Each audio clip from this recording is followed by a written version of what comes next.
প্রতিটা যুবক এখন দুশ্চিন্তা হতাশার মধ্যে ভুগছে। কিসের জন্য? টাকা না থাকার কারণে। কিসের জন্য দুশ্চিন্তা করছে? রিজিক নিয়ে দুশ্চিন্তা করছে, কাজ না থাকাটাকে নিয়ে দুশ্চিন্তা করছে, টাকা না থাকাকে নিয়ে দুশ্চিন্তা করছে প্রতিটা যুবক, যদি আপনি খেয়াল করে দেখেন।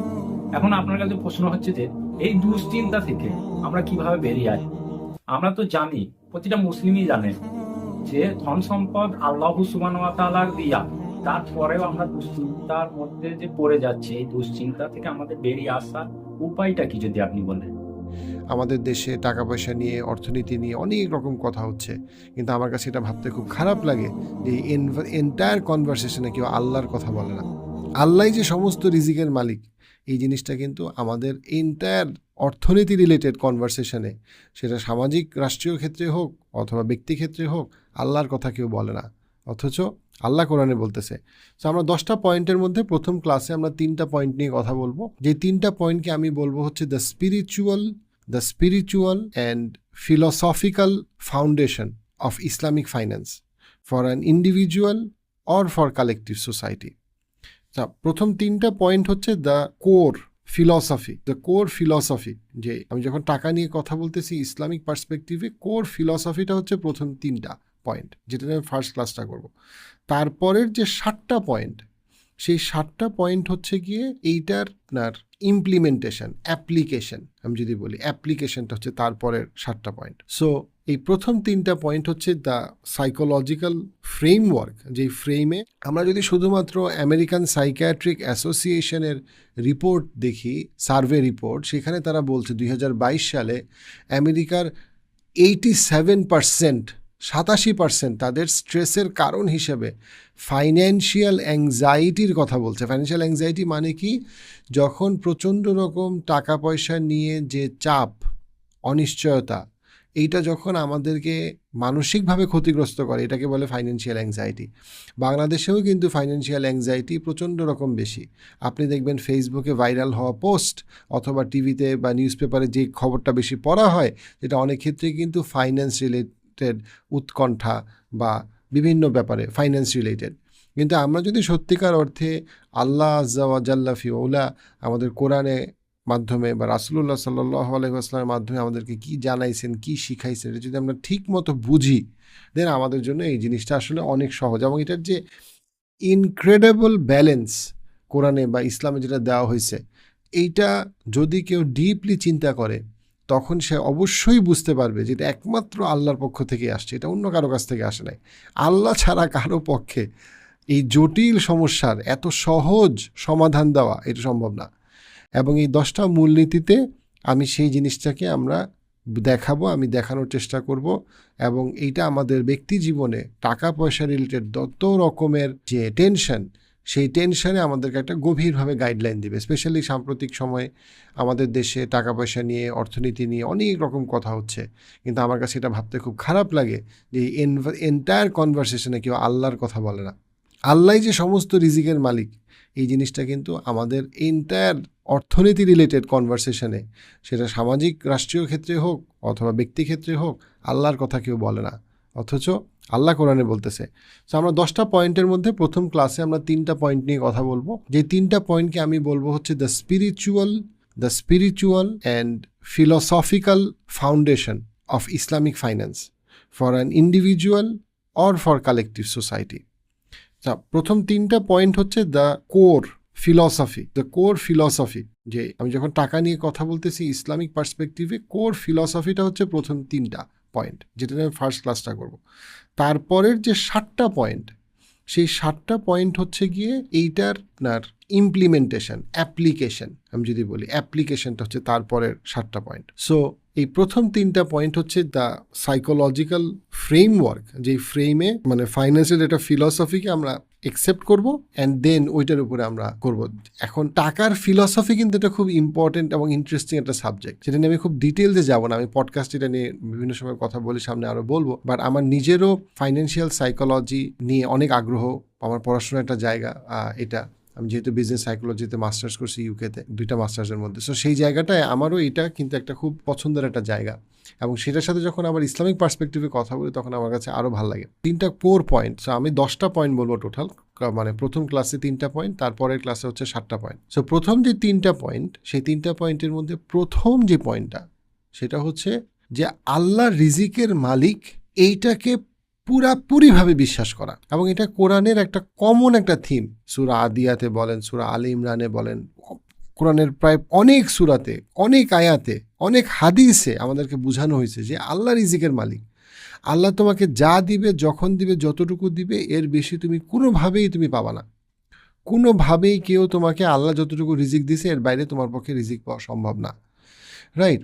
এবং এই ব্যাপারে বলতে গিয়ে সূরা আলী ইমরানের 27 নম্বর আয়াতে আল্লাহ বলতেছেন, বিখ্যাত আয়াত, আউযু বিল্লাহি মিনাশ শাইতানির রাজিম, বিসমিল্লাহির রহমানির রহিম, কুলিল্লাহুম্মা মালিকাল মুলকি তুতিল মুলকা মান তাশা ওয়া তানজিউল মুলকা মিম্মান তাশা ওয়া তুইজ্জু মান তাশা ওয়া তুযিল্লু মান তাশা বিয়াদিকাল খায়র ইন্নাকা আলা কুল্লি শাইইন কাদির তুলিজুল লাইলা ফিন নাহারি ওয়া তুলিজুন নাহারা ফিল লাইল ওয়া তুখরিজুল হাইয়া মিনাল মাইয়িতা ওয়া তুখরিজুল মাইয়িতা মিনাল হাই ওয়া তারযুকু মান তাশাউ বিগাইরি হিসাব। আল্লাহ বলছেন, আল্লাহ নির্দেশ দিচ্ছে আমাদেরকে বলার জন্য আমাদের নবীর মাধ্যমে যে তোমরা বলো যে হে আল্লাহ, আপনি সমস্ত রাজত্বের মালিক, সমস্ত রাজত্ব আপনার, এবং আপনি ওই রাজত্বের মধ্যে একটা অংশ যাকে যতক্ষণ পর্যন্ত ইচ্ছা, যতটুকু ইচ্ছা আপনি তাকে দেন, আবার যাকে ইচ্ছা আপনি রাজত্ব থেকে সরায় দেন।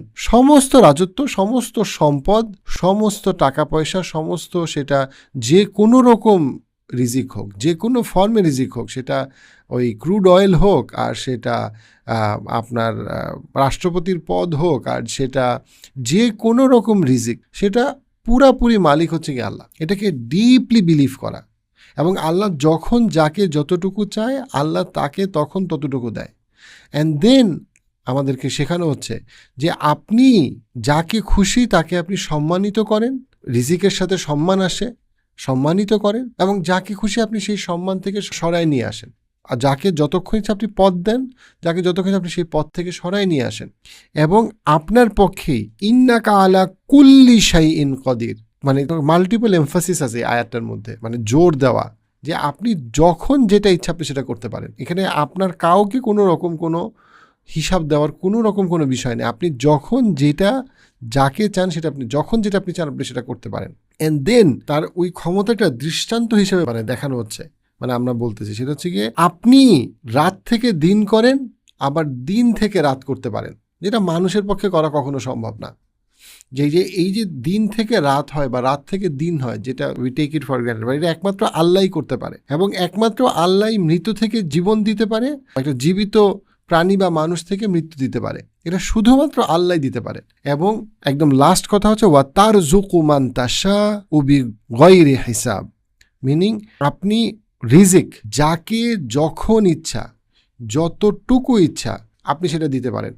যাকে ইচ্ছা, যখন ইচ্ছা, যতটুকু ইচ্ছা সেটা আপনি দিতে পারেন, এটা অন্য কেউ দিতে পারে না। প্রথম ইম্পর্টেন্ট পয়েন্ট যেটা আমাদের সমস্ত আমরা মুসলমান এটা ভুলে গেছি যে রিজিক আল্লাহর পক্ষ থেকে আসে। আমরা আরেকটা যেটা মুসলমানরা ভুলে গেছি বা আমরা সবাই ভুলে গেছি সেটা হচ্ছে যে রিজিক মানে কি। আমার একটা চমৎকার বিজনেস আইডিয়া মাথায় আসলো, এটা কিন্তু রিজিক। আমার বউ আমাকে ভালোবাসলো, এটাও একটা রিজিক। আমার সন্তানরা পড়াশোনায় ভালো করলো, এটাও একটা ফর্ম অফ রিজিক। রিজিক আল্লাহর পক্ষ থেকে একটা নিয়ামত, আবার রিজিক আল্লাহর পক্ষ থেকে একটা পরীক্ষা। আপনাকে প্রচুর সম্পদ দেওয়া হয়েছে, দ্যাট ডাজেন্ট মিন আল্লাহ আপনাকে ভালোবাসে। আপনাকে প্রচুর পরিমাণে টাকা পয়সা দেওয়া হয়েছে, দ্যাট ডাজেন্ট মিন যে আপনার জন্য জান্নাত গ্যারান্টিড, বরং ওই টাকা পয়সা আপনার জন্য পরীক্ষা। আল্লাহ যাকে টাকা দেয় নাই তাকেও আল্লাহ পরীক্ষা করতেছে, আল্লাহ যাকে টাকা দিচ্ছে তাকেও আল্লাহ পরীক্ষা করতেছে। এবং অনেক ক্ষেত্রে আল্লাহ যাকে টাকা দিচ্ছে তার পরীক্ষাটা বেশি কঠিন, কারণ ওই টাকার কারণেই সে আল্লাহকে ভুলে গেছে। আর আল্লাহ যাকে দারিদ্রতা দিচ্ছে সেই দারিদ্রতার মধ্যেও বরকত আছে, কারণ সেই দারিদ্রতার কারণেই সে হয়তো আল্লাহকে বেশি স্মরণ করে। অর্থাৎ আমাকে যা কিছুই আল্লাহ দিছে সেটা একমাত্র আল্লাহই দিতে পারে, এটা দৃঢ়ভাবে বিশ্বাস করা। এবং আল্লাহ যখন ইচ্ছা, যে পরিমাণে ইচ্ছা সেভাবে আল্লাহ দিতে পারে। এবং এই ব্যাপারে আমাদের মুসলমানদের চিন্তা করে অ্যাট দ্য সেম টাইম আমাকে রিজিক যে অনেক ফর্মে আসে। হ্যাঁ, কারো অনেক টাকা আছে কিন্তু হয়তো তার স্ত্রীকে সে ছাড়তে পারবে না, আবার স্ত্রী তার সাথে সবসময় ভালো ব্যবহার করে না, সেটাও আল্লাহ একদিকে রিজিক দিয়েছে আরেকদিকে রিজিক দেয় নাই। কাউকে আল্লাহ পৃথিবীতে অনেক টাকা দেয় নাই, কিন্তু তার সন্তানদেরকে আল্লাহ অনেক বড় করছে, সেটাও আল্লাহর পক্ষ থেকে। আল্লাহ এক একজনকে এক একভাবে রিজিক দেয়। আল্লাহ কাকে কিভাবে কখন কতটুকু রিজিক দিবে বা কেন দিবে এটা একমাত্র আল্লাহই জানে, কিন্তু আমরা বিশ্বাস করি যে রিজিক একমাত্র আল্লাহর কাছ থেকে। এই জন্য আমাদের সমস্ত বড় বড় আলেমরা তাদেরকে যখনই প্রশ্ন করা হতো যে আপনি এত নিশ্চিত জীবন কীভাবে যাপন করেন, তারা সব সময় বলতো আল্লাহ আমাকে যা দিবে বা আমার জন্য যা নির্দিষ্ট করা আছে সেটা আমি পাবই। মানে আমার যেটা পাওয়ার কথা সেটা থেকে আমাকে কেউ বঞ্চিত করতে পারবে না, কারণ আল্লাহ আমার জন্য যেটা নির্ধারিত করে রাখছে সেইটাই আমি পাবো। মুশকিলটা হইল এই যে আমাদের দেশে বা বিশ্বে বা পৃথিবীতে যখনই একটা অর্থনৈতিক ডিফিকাল্টিজ আসে, মানুষ আল্লাহকে অনেক সময় ভুলে যায়। সে খালি একে দোষ দেয়, তাকে দোষ দেয়। আমি সমালোচনা করতে মানা করতেছি না, অনেক ক্ষেত্রেই গঠনমূলক সমালোচনা করার দরকার আছে, কিন্তু আপনার যখন মন থেকে আল্লাহ চলে যায়, আপনার যখন চিন্তায় মননে আল্লাহ থাকে না, তখন এটা আপনার জন্য আসলে আরও কষ্টকর, কারণ আল্লাহর পক্ষ থেকেই সব কিছু হয়। সো আজকে যদি লেটসে ডিমের হালি 4 টাকা হয়, কালকে যদি ডিমের হালি 100 টাকা হয়, এটা আল্লাহর পক্ষ থেকে। আপনি সমালোচনা করতেই পারেন, কারণ সমালোচনা করাও এই 3টা পয়েন্টের মধ্যে আসবে। সমালোচনা করতে মানা করছে না, কিন্তু সব কিছুর পরে আপনাকে মানতে হবে যে রিজিক আল্লাহর পক্ষ থেকে। সব কিছুর পরে রিজিক আল্লাহর পক্ষ থেকে। আমি আমার হাতে যতটুকু করণীয় আমি করব, কিন্তু আমার ভিতরে বিশ্বাসটা থাকবে যে আল্লাহ আমার জন্য যা রাখছে, সেটা দ্রব্যমূল্য বলেন আর সেটাই হবে। আমি এটাকে সবসময়, আমি এটার সাথে আমি যদি বাড়াবাড়ি করতে যাই, উত্তেজিত হইতে যাই, তখন আমার কষ্ট বাড়বে, কষ্ট থেকে আমার অপরাধ প্রবণতা বাড়বে, আমার পাপ বা আমার অপরাধ বাড়বে। এটা আমাকে হেল্প করবে না। ডেসপারেশন, প্যানিক আমাকে হেল্প করবে না। আমার আব্বা আমার জন্য 50 কোটি টাকা রেখে গেছে, অথবা আমার আব্বা আমার জন্য 50 কোটি টাকার লোন রেখে গেছে, দুইটাই আল্লাহর পক্ষ থেকে। হ্যাঁ, আমি আমার আব্বার সমালোচনা করব, কিন্তু দিনের শেষে আমি এটাও বিশ্বাস করব যে আল্লাহই আমাকে এখানে পাঠাইছে এবং এখানে আমার যা করণীয় আমাকে সেটা করতে হবে। আমার বাবাকে 50 কোটি টাকা আমাকে দিয়ে যাবে, নাকি আমার বাবা আমাকে 50 কোটি টাকার লোন ধরায় দিয়ে যাবে, এটা আমি ঠিক করতে পারবো না, কারণ এটা আল্লাহ ঠিক করে দিছে। এটা আমার কিছু করার নেই। আমার বাবাকে আমি বুঝাবো, বাবাকে আমি নসিহত করব, বাবার আমি সমালোচনাও করতে পারি, সবই ঠিক আছে, কিন্তু দিনের শেষে আমার বাবা রিজিকের মালিক না, আল্লাহ রিজিকের মালিক। আমাকে যেই পরীক্ষায় বা যেই নিয়ামতের মধ্যে আমাকে দেওয়া হয়েছে সেটা আমাকে আল্লাহর পক্ষ থেকে অ্যাকসেপ্ট করতে হবে।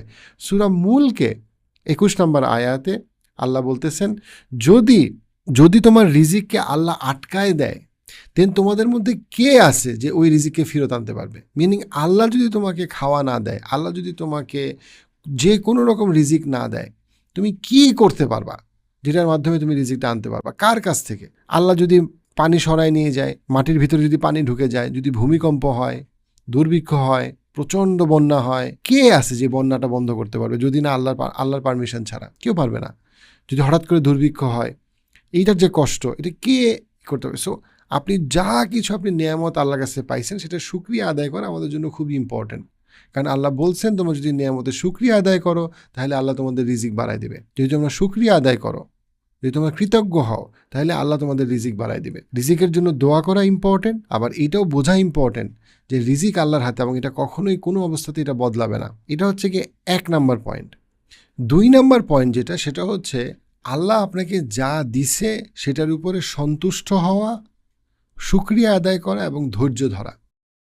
আল্লাহ আপনাকে যতটুকু দিছে সেটার উপরে কন্টেন্ট হওয়া, হ্যাপি হওয়া, যে হ্যাঁ আল্লাহ আমার জন্য যেটা ভালো সেটা দিছে, আল্লাহ আমাকে যেটা দিছে সেটাও আমার জন্য ভালো, আল্লাহ আমাকে যেটা দেয় নাই সেটার মধ্যেও কোনো ভালো কিছু আছে, এবং এই ব্যাপারে সূরা তালাকের 2 এবং 3 নম্বর আয়াতে আল্লাহ ভীষণ আশাব্যঞ্জক এবং খুব কঠিন কিছু কথা বলছেন। আল্লাহ বলছেন 2 নম্বর আয়াতের শেষে আল্লাহ বলছেন, ওয়ামাই ইয়াতাওয়াক্কাল আলাল্লাহ ইয়াজআল লাহু মাখরাজা। 2 নম্বর আয়াতের একেবারে শেষে আল্লাহ কি বলতেছেন, যে তোমাদের মধ্যে যেই মুত্তাকি এবং যে ভালো কাজ করে বা সেই কাজগুলোই করে যেটা তার করার কথা, তাকে আল্লাহ অবশ্যই যে কোনো বিপদ থেকে একটা পথ বের করে দিবে, উপায় বের করে দিবে। আল্লাহ তার সহায় হবে, আল্লাহ তাকে পথ দেখাবে, যে কোনো রকম অর্থনৈতিক অনিশ্চয়তা, পারিবারিক অনিশ্চয়তা, যেই মুত্তাকি তাকে আল্লাহ পথ বের করে দিবে। এবং তারপর 3 নম্বর আয়াতে আল্লাহ বলতেছেন ওয়ায়ারযুকহু মিন হাইথু লা ইয়াহতাসিব ওয়া মান ইয়াতাওয়াক্কাল আলাল্লাহি ফাহুয়া হাসবুক ইন্নাল্লাহা বালিগু আমরি ক্বাদ জাআলাল্লাহু বিকুল্লি শাইইন কদরা। কঠিন কথা। এবং আল্লাহ বলতেছেন যে যেই মুত্তাকি তাকে আল্লাহ এমন জায়গা থেকে রিজিক দিবে যেটা সে কল্পনাও করতে পারে না। এবং এটা আমরা আমাদের ব্যবসায়িক জীবনে, আমাদের পারিবারিক জীবনে আমরা যদি চিন্তা করি, বহু ক্ষেত্রে এই জিনিসটা হয়। আল্লাহ এমন জায়গা থেকে রিজিক দেয় যেটা আমরা নিজেরা কোনোদিনও কল্পনাও করতে পারি না, কিন্তু আল্লাহ দিয়েছেন। আমরা হয়তো ভাবছি এই প্রজেক্ট ফেল করবে, এই প্রজেক্টে অনেক ভালো কিছু হলো।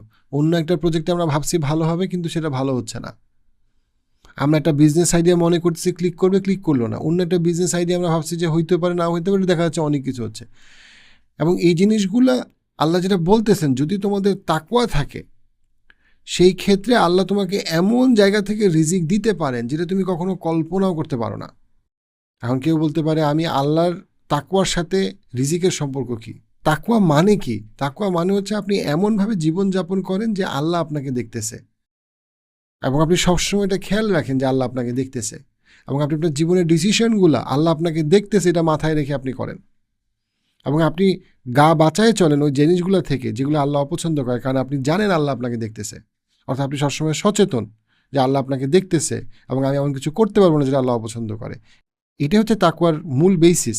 এবং আপনি যখন মুত্তাকি, তখন অটোমেটিক্যালি আল্লাহ আপনাকে রিজিক দিবেন, কারণ আল্লাহ জান্নাত তৈরি করছেন মুত্তাকিদের জন্য। সো আল্লাহ রিজিক দিবেন তাকেই, এবং এমন জায়গা থেকে দিতে পারেন যেটা সে কল্পনা করতে পারে, যেটা সে ভাবে নাই, যেটা তার ধারণার বাইরে। এবং তারপরে আল্লাহ বলতেছেন যে যেই আল্লাহকে বিশ্বাস করে, যে তার সমস্ত, এখানে বিশ্বাসের থেকে ভালো শব্দ হচ্ছে ভরসা, যে আল্লাহর উপরে ভরসা করে আল্লাহ তার জন্য যথেষ্ট। রিজিকের ব্যাপারে আপনি যদি আল্লাহর উপরে সত্যিকার অর্থে মুত্তাকি হয়ে ভরসা করেন, আল্লাহ আপনার জন্য যথেষ্ট। আপনাকে সঠিকভাবে আল্লাহর উপরে ভরসা করতে হবে।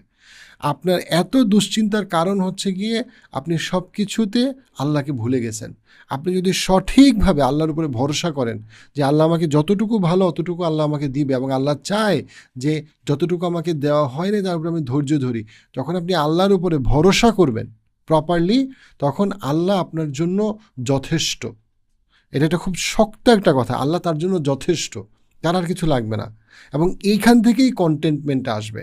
যে আমি যে রাসূলুল্লাহ সাল্লাল্লাহু আলাইহি ওয়াসাল্লাম সহিহ হাদিসে বলছেন, তোমাদের মধ্যে সে সবচেয়ে বড় লোক না যার অনেক অর্থ আছে, টাকা আছে, বরং সেই সবচেয়ে বড় যে সন্তুষ্ট, তাকে যা দেওয়া হয়েছে, যার সন্তুষ্টি আছে।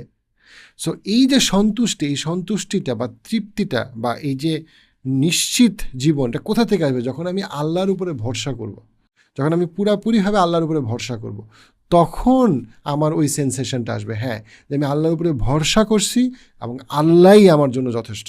ওই জায়গা থেকেই আমার মধ্যে ওই কমফোর্ট বা ওই কনফিডেন্সটা আসবে। অ্যান্ড দেন আল্লাহ বলতেছেন, অবশ্যই আল্লাহ উনি যেভাবে নির্ধারিতভাবে যা কিছু প্ল্যান করছেন ওই প্ল্যানেই হবে।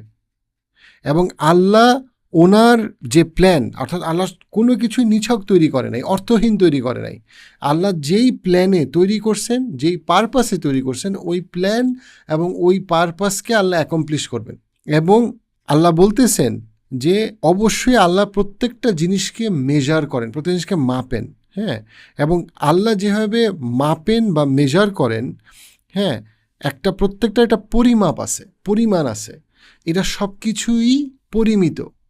এখন ধরেন যখন বৃষ্টি পড়ে, আপনারা এবং আমার কাছে মনে হয় বিচ্ছিন্নভাবে বৃষ্টি পড়ছে, সেটা তো কোনো হিসাব নাই, কিন্তু আল্লাহ আমাদেরকে বলছেন না, এটা একটা হিসাব আছে। যতটুকু বৃষ্টি পড়ার কথা এবং যেই স্থানে বৃষ্টির ফোঁটাটা পড়ার কথা, প্রত্যেকটা বৃষ্টির ফোঁটা এটা আল্লাহ যেভাবে দিয়েছেন সেভাবেই হবে।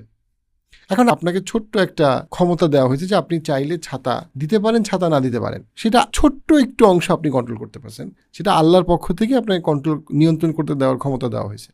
কিন্তু পুরা যেই আপনার সামনে যে পরিস্থিতি, প্রচণ্ড বৃষ্টি হচ্ছে, ধরেন প্রত্যেকটা বৃষ্টি আপনার কাছে মনে হচ্ছে তো কোনো হিসাব নেই, কোথায় কাদা, কোথায় কি, কোনো কিছু ঠিক নাই, সব কিছু এলোমেলো বিশৃঙ্খল। না, আল্লাহ বলছেন না, প্রত্যেকটা আল্লাহর প্ল্যান মাফিক। সেম ওয়েতে আপনি যখন শেয়ার মার্কেটের স্টক দেখতেছেন, আপনার কাছে মনে হচ্ছে কি স্টক প্রাইস কি উপরে যায় নিচে নামে, কোনো কিছু কোনো ঠিক নাই। আল্লাহ বলছেন না, প্রত্যেকটার একটা মেজার আছে। কে কতটুকু পাবে, কে কতটুকু পাবে না, কবে পাবে, আল্লাহর পক্ষ থেকে। তোমার একটা কাজ আছে, কিন্তু তোমার কাজের কারণে তুমি পাচ্ছ না, আল্লাহ দেয় বলে তুমি পাচ্ছ। এবং যখন তুমি এটার উপরে ভরসা করবা তখন আল্লাহ তোমার জন্য যথেষ্ট। তুমি যখন বিশ্বাস করবা যে হ্যাঁ আল্লাহ যেইভাবেই পুরো ফ্রেমটাকে বানাইছে, যেইভাবে আল্লাহ টোটাল প্যাটার্নটাকে বানাইছে, আল্লাহ যেভাবে যাকে যতটুকু দিছে ওইটাই থাকবে, তখন আপনার জন্য রিজিক সহজ। কিন্তু যখন আপনি মনে করবেন না আমি আমার হাতের কামাই সব কিছুই মানুষের হাতের কামাই, তখন আপনার আর অঙ্ক মিলবে না। অনেক ক্রাইসিস পৃথিবীতে হয়, পরবর্তীতে ইকোনমিস্ট অনেক বড় বড় কথা বলে, কিন্তু আসলে ওই ক্রাইসিসের আগে ওই ইকোনমিস্টও জানতো না যে ওই ক্রাইসিসটা হবে। আবার হঠাৎ করে প্রচণ্ড ভালো কিছু হয়। গত 50-100 বছরে শুধুমাত্র শ্রীলঙ্কার দেউলিয়া, এই যে আমরা বাংলাদেশিরা যে শ্রীলঙ্কা যে ব্যাংক্রাফ্ট হয়ে গেছে এটা যখন কথা বলি, আল্লাহ নাই। 2018 সালেও বাংলাদেশিদের কাছে শ্রীলঙ্কা ঘুরতে যাওয়ার জন্য একটা অসাধারণ দেশ ছিল। আজকে 2022 সাল শেষ হয় নাই, বাঙালি অস্থির হয়ে গেছে যে হায় হায় আমার দেশ শ্রীলঙ্কার মতো খারাপ হয়ে যাবে। অথচ মাত্র 3-4 বছর আগে বাঙালিরা ডেসপারেট ছিল শ্রীলঙ্কায় ঘুরতে যাবে। শ্রীলঙ্কা এখন একটা খুব ভালো ট্যুরিস্ট স্পট, কিন্তু এই যে একটা দেশ দেউলিয়া হয়ে যায়, সবাই খালি মনে করে রাজা সব টাকা চুরি করে নিয়ে গেছে। কেউ আল্লাহর ক্ষমতার কথা, আল্লাহর রাজত্বের কথা কেউ মনে রাখে না। আল্লাহর রাজত্বের কথা কেউ মনে রাখে না। শ্রীলঙ্কার এই ব্যাংক্রাফ্ট হওয়ার আল্লাহ একটা, কোন ইকোনমি উপরে উঠবে কোন ইকোনমি নিচে নামবে, এটা আল্লাহর সিদ্ধান্ত। এখানে কিছু পর্যালোচনা আমাদের করতেই হবে, ইকোনমিক, ফাইন্যান্সিয়াল, স্ট্র্যাটেজিক, সেটা আমরা করব। কিন্তু আমাদের মুশকিলটা হলে আমরা ভুলেই যাই যে এখানে আল্লাহ আছে, এখানে আল্লাহর একটা বিষয় আছে, যেখানে আল্লাহর একটা ইনপুট আছে, যেটার কারণে এটা হচ্ছে। আমরা সব কিছুকে যখন আমাদের যে সীমিত যুক্তি দেওয়ার ক্ষমতা ওইটা দিয়ে যখন আমরা দেখি, তখন আমরা জোর করে অনেক অঙ্ক মিলাই, বাট আসলে অনেক অঙ্ক আমাদের মিলানোর ক্ষমতা নাই। আল্লাহ সমস্ত কিছু সৃষ্টি করছেন, সমস্ত রিজিকের মালিক আল্লাহ। আল্লাহ যাকে যখন, যেই দেশকে যখন আল্লাহ সম্মানিত করতে চায় রিজিক দিয়ে সম্মানিত করতে পারে। আল্লাহ যেই দেশের থেকে যখন রিজিক নিয়ে যেতে পারে সেই দেশের থেকে রিজিক নিয়ে যেতে পারে।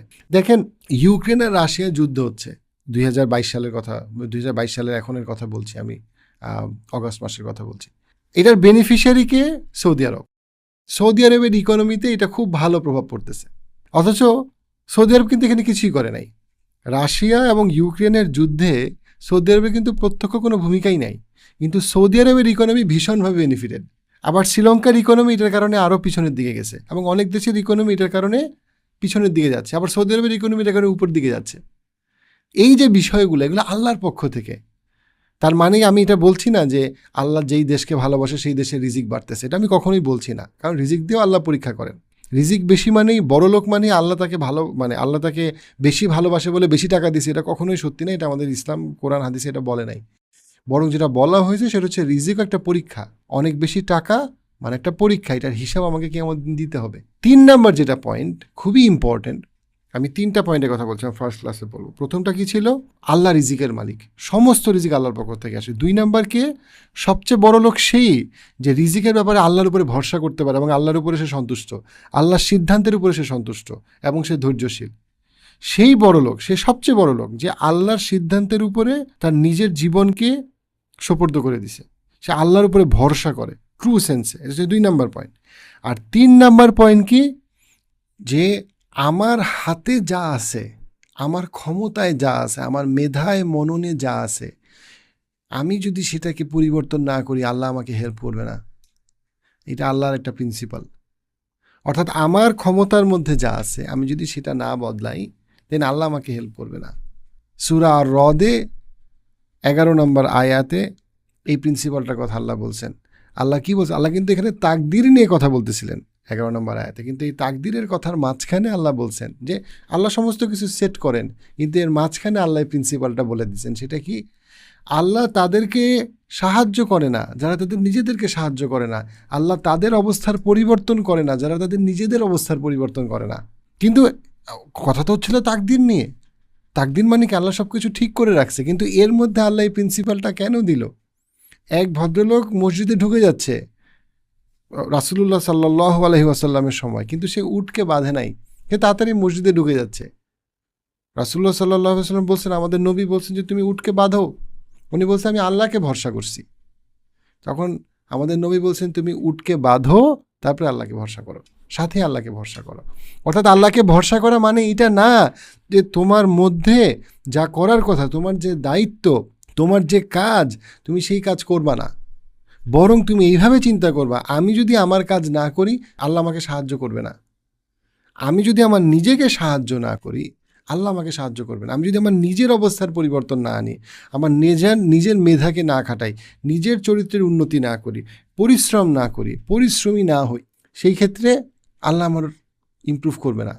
কোরআনের এত জায়গায় আমাদেরকে যেই পশুগুলার ব্যাপারে পজিটিভলি বলা হয়েছে, যে দৃষ্টান্ত দেওয়া হয়েছে, তার মধ্যে একটা কি? ঘোড়া। ঘোড়া পরিশ্রমী। ঘোড়াকে মানুষের ইতিহাসে সবসময় পরিশ্রমী পশু হিসেবে দেখানো হয়েছে, বিশ্বস্ত পরিশ্রমী পশু।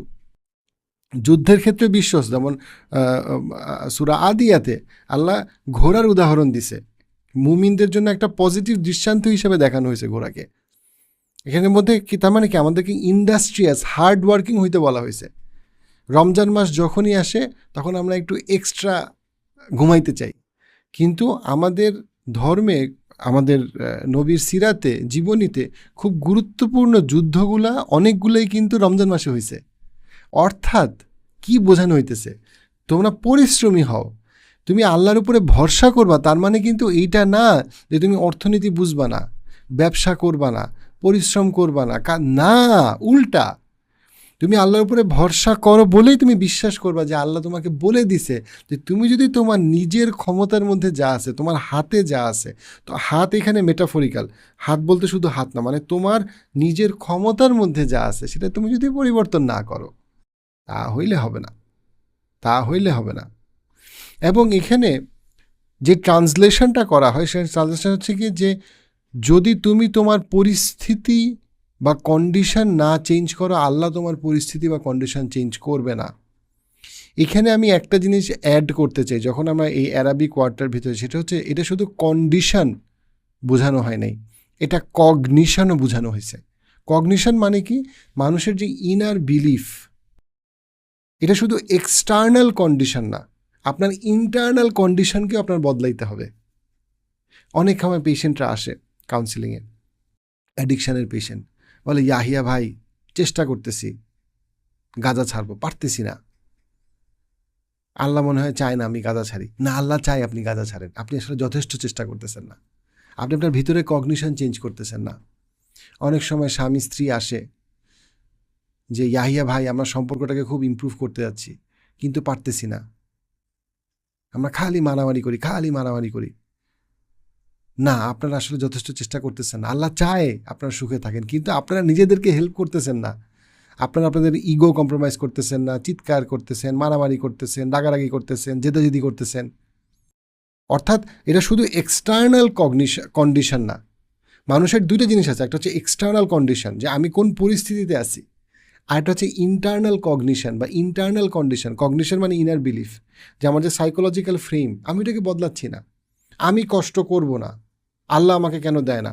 আপনি কষ্ট করলে দিবে। আপনি কষ্ট করার পরেও, আপনার ক্যাপাসিটিতে যা আছে সব করার পরেও যদি আপনি না পারেন, তখন আপনি আল্লাহর উপরে ভরসা করবেন যে ওইটার মধ্যে হয়তো বরকত আছে। কিন্তু এই যে কম্বিনেশনটা তিনটা পয়েন্টের, আপনি যদি ত্রিভুজের তিনটা পয়েন্টের মতো চিন্তা করেন, পয়েন্ট এ, পয়েন্ট বি, পয়েন্ট সি, তিনটা পয়েন্ট ধরেন ত্রিভুজের তিনটা পয়েন্ট। 1 নাম্বার পয়েন্ট কি? সমস্ত রিজিকের মালিক আল্লাহ। 2 নাম্বার পয়েন্ট কি? বড়লোক হওয়ার উপায় হচ্ছে আল্লাহর উপরে ভরসা করা এবং সন্তুষ্ট করা। আর পয়েন্ট সি কি?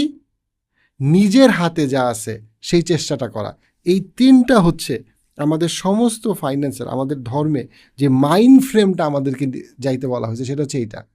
তোমার ক্যাপাসিটিতে যা আছে তুমি সব করবা, কিন্তু তুমি বুঝবা যে আল্লাহই রিজিক দাতা, এবং আল্লাহ যা কিছু তোমাকে দিচ্ছে সেটার উপরে সন্তুষ্ট থাকাই তোমার জন্য ভালো।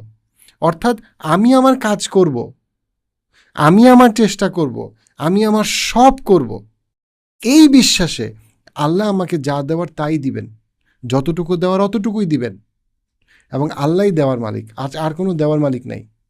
আল্লাহই সব কিছু ওন করে, অন্য কেউ সব কিছু ওন করে না। আজকে আমি কাজ করতে গেলাম ফ্যাক্টরিতে, আমার হাতটা ভেঙে গেল, আল্লাহর পক্ষ থেকে, ধৈর্য ধরতে হবে। আমি আমি আমি ফ্যাক্টরিতে গিয়ে ভুল করি নাই, আমার পরিশ্রম করতেই যাওয়ার কথা ছিল। আজকে মুসলমানদের মধ্যে একটা বিরাট অংশের মধ্যে এই ব্যাপারে দুইটা চরমপন্থা। যারা খুব পরিশ্রম করে তারা মনে করে আল্লাহ নাই, আমি যা হাতে কামাই তাই। এটা হচ্ছে একরকম এক্সট্রিম। আরেক রকম এক্সট্রিম হচ্ছে গিয়ে আমি মসজিদে শুয়ে থাকি, বিরিয়ানি খাই, কোক খাই, আর ফোন করে ভাইয়াকে বলি ভাইয়া টাকা পাঠাও, মসজিদ চালাবো, মাদ্রাসা চালাবো, জীবন চালাবো। আমি তো অনেক বড় মাওলানা হয়েছি, আলেম হয়েছি, ইমাম হয়েছি, আমার কাজ তো টাকা আয় করা না, আমি টাকা আয় করতে পারবো না, আমার কোনো টাকা আয় করা আমার কোনো কাজ না, এটা অন্য কেউ করবে। আমার কাজ রেস্ট নেওয়া। টাকা আয় করা, হালালভাবে উপার্জন করা আমি ধার্মিক, আমার কাজ না। যে কম ধার্মিক সে টাকা আয় করবে। হয়তো কাল কেয়ামতের মাঠে আপনি যাকে কম ধার্মিক মনে করতেছেন, যে পরিশ্রম করতেছে, সে হয়তো আসলে আপনার থেকে আগাই থাকবে, কারণ সে রাসূলুল্লাহ সাল্লাল্লাহু আমাদের নবী বলছেন যে উপরের হাত নিচের হাতের থেকে ভালো, মিনিং যে দেয় সে ভালো কম্পেয়ার টু যে নেয়। সো আমার এই জায়গাটাতে আমাদের প্রচুর পরিমাণে মুসিবত হচ্ছে যে আমরা মুসলমানরা ভুলেই গেছি যে আল্লাহ তো আমার অবস্থার পরিবর্তন করবে না যদি না আমার মধ্যে যে আমি দুর্নীতিবাজ, কিন্তু আমি দুর্নীতিমুক্ত সমাজ চাই। আমি ঘুষ খাই, কিন্তু আমি চাই আমার ছেলে ঘুষ না খাক। আমি সিগারেট খাই, আমি চাই আমার ছেলে সিগারেট না খাক। আমি করি পরকিয়া, আমি চাই আমার মেয়ে ইউনিভার্সিটিতে গিয়ে প্রেম না করুক। আরে মুসিবত। আমরা আমাদের ক্ষমতার মধ্যে যে পরিবর্তনটা আমাদের আনার কথা ছিল সেটা আমরা আনি না। আমাদের মধ্যে আমাদের যে আত্মসমালোচনার জায়গা, সেই জায়গায় আমরা যাই না। আমাদের ক্যাপাসিটির মধ্যে যে তাকওয়ার অনুপস্থিতি, সেটাকে নিয়ে আমরা কথা বলি না, চিন্তা করি না। সামষ্টিকভাবে আমরা বিপর্যস্ত হই, কারণ সবাই অন্যকে দোষ দিতে রাজি, কেউ তার নিজের ভুলটা ঠিক করতে রাজি না, ভুলটা ঠিক করতে রাজি না। এবং এটা আমাদের সমস্ত লেভেলেই এটা সত্যি। ইভেন দেখা যাচ্ছে যে যারা জমি কেনে, জমির খোঁজখবর না নিয়ে জমি কেনে, বলে আল্লাহর উপরে ভরসা করছি। যে শেয়ার বাজারে ব্যবসা করে, শেয়ার বাজারে যেই ব্যবসাগুলো করা মানে ইনভেস্টমেন্ট করা হালাল, সেটার শুধু সেটুকু অংশের কথা বলতেছি। শেয়ার বাজারে ইনভেস্ট করে কিছু না চিন্তা করে আল্লাহর উপরে ভরসা করছি। মানুষকে ধার নেয় কোনো কাগজপত্র, ধার দেয় বা ধার নেয় কোনো কাগজপত্র ছাড়া, আল্লাহর উপরে ভরসা করছি। এই ভরসার কথা তো বলা হয় নাই, আপনার নিজের বিচক্ষণতাকে ব্যবহার করার কথা বলা হয়েছে। অর্থাৎ আপনার ক্যাপাসিটির মধ্যে যা করার আপনাকে পুরাটাই করতে বলা হয়েছে। আপনার বিজনেস আপনাকে পরিশ্রম করতে হবে, পর্যালোচনা করতে হবে, দূরদৃষ্টি সম্পন্ন হইতে হবে, সব কিছু করতে বলা হয়েছে। তারপরে তার সাথে আপনি আল্লাহর উপরে ভরসা করবেন এবং আপনি বিশ্বাস করবেন যে রিজিকের মালিক একমাত্র আল্লাহ। এই যে কম্বিনেশনটা, এই কম্বিনেশনটা আপনার ঠিক থাকতে হবে। It's a combination of this 3 points. যদি আপনি কম্বিনেশন ঠিক না থাকে, তাহলে আপনি সবসময় আপনি ইমব্যালেন্স হয়ে যাবেন এবং আপনি বিপদে পড়বেন। আমাদেরকে বুঝতে হবে যে আমাদের একটা কম্বিনেশনের কথা, যেটা আমরা রিজিকের কথা বলি, তাকদিরের কথা বলি, এটা একটা কম্বিনেশন। যে সব ক্ষমতা আল্লাহর, আমাকে আল্লাহর ক্ষমতার উপরে ভরসা করে সন্তুষ্ট হইতে হবে এবং আমাকে আমার অবস্থার পরিবর্তন না করলে আল্লাহ আমার অবস্থার পরিবর্তন করবে না। আমি অলস, আমি নামাজ পড়তেছি না, আমি অলস, আমি চাকরি করতেছি না, কিন্তু আমি আল্লাহর উপরে ভরসা করছি, এই ভরসার কথা বলা হয় নাই। আপনি অলসতা দূর করেন। আমাদের নবী অলসতা থেকে বেঁচে থাকার দোয়া আমাদেরকে শিখাইছেন, দারিদ্রতা থেকে বাঁচার দোয়া শিখাইছেন। আমাদের ধর্ম আমাদেরকে দরিদ্র হইতে বলে নাই বা দরিদ্র হইতে উৎসাহিত করে নাই, বরং আমাদের ধর্ম আমাদেরকে দরিদ্রতা থেকে বের হইতে বলছে, দারিদ্রতা থেকে বের হওয়ার কথা বলছে, যেন আমরা আরও মানুষকে দান করতে পারি। আমাদের এন্টায়ার পৃথিবীর যে ইকোনমি, সেই ইকোনমি একসময় মুসলমানরা নিয়ন্ত্রণ করতে 1000 বছর আগে। এখন আমরা নিয়ন্ত্রণ করি না, কারণ আমরা আমাদের তাকওয়া হারায় ফেলছি, আমরা আমাদের দায়িত্ব জ্ঞান হারায় ফেলছি। পৃথিবীর ধরেন আজকে 7 বিলিয়ন মানুষের মধ্যে প্রায় 25-26% মুসলিম। পৃথিবীর 25% মুসলমান আজকে, কিন্তু পৃথিবীর 25% ব্যবসাকে আমরা কন্ট্রোল করি, পৃথিবীর 25% মিডিয়াকে আমরা কন্ট্রোল করি, পৃথিবীর 25% ব্যবসাকে আমরা নিয়ন্ত্রণ করি, মানে পুরো বিশ্ববাজারে না, আমরা করি না। আমরা নিয়ন্ত্রিত হই। কেন আমরা নিয়ন্ত্রিত হই? একদিকে আমরা আল্লাহকে ভুলে গেছি, আরেকদিকে আমরা আমাদের যে কন্ডিশন, এটা আমরা চেঞ্জ করার চেষ্টা করতেছি না, আমরা খালি ব্লেম করি। হ্যাঁ, যখন কোনো মুসলিম দেশে যুদ্ধ চলে তখন আমরা কাউকে ব্লেম করি, কিন্তু আমরা আমাদের ক্ষমতার মধ্যে যেই বদলের কাজটা আমাদের ছিল, সেই কাজটা কিন্তু আমরা করি না। আমরা যথেষ্ট পরিমাণ স্মার্টলি বিজনেসে বা ইনভেস্টমেন্টে এঙ্গেজড হই না। বরং আমরা খুব কম পরিশ্রম করে আমরা একরকম ব্লেমিং টেন্ডেন্সিতে আমরা থাকি। আমাদের ক্ষমতার মধ্যে যে পরিবর্তনটা আনা সম্ভব ছিল সেটার ব্যাপারে আমরা উদাসীন, ব্যক্তি জীবনে এবং সামষ্টিকভাবে। তাতে কি হয়, আমরা দুর্বল থাকি, তারপরে আমরা নানাভাবে অপমানিত হই, এবং তারপরে আমরা বলি হ্যাঁ এটা কী হইলো, এটা কেন হইলো, এটা এরকম কেন হইলো, ওরকম কেন হইলো, ইত্যাদি ইত্যাদি ইত্যাদি ইত্যাদি। বাট আসল বিষয়টা হচ্ছে যে এই যে কম্বিনেশনটা 3টা পয়েন্টের, এই কম্বিনেশনের মাধ্যমেই আপনি ফাইন্যান্সকে, এইটাই হচ্ছে গিয়ে ইসলামে অর্থনীতির দর্শন, মূল বিষয়টা। তারপরে আমি অ্যাপ্লিকেশনে আসব। বাট এই 3টা পয়েন্টের এই যে ফিলসফিক্যাল যে পয়েন্টটা, এই 3টা পয়েন্ট, আল্লাহ রিজিকদাতা, আল্লাহর উপরে ভরসা করে নিজে সাইকোলজিক্যালি পেরেশানি না করা, যেটা বাংলায় বলে, প্যানিক না করে আল্লাহর উপরে পুরোপুরিভাবে ভরসা করা। কারণ যে আল্লাহর উপরে যে ঠিকমতো ভরসা করতে পারছে তার কোনো ফাইন্যান্সিয়াল অ্যাংজাইটি থাকবে না।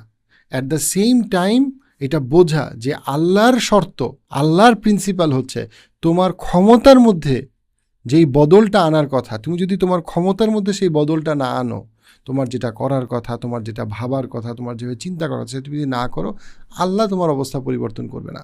সেই 3টা পয়েন্টকে যদি আমরা ঠিক মতো ইনস্টল এবং ইনস্টিল করতে পারি, বাকিটা আমাদের জন্য অনেক সহজ।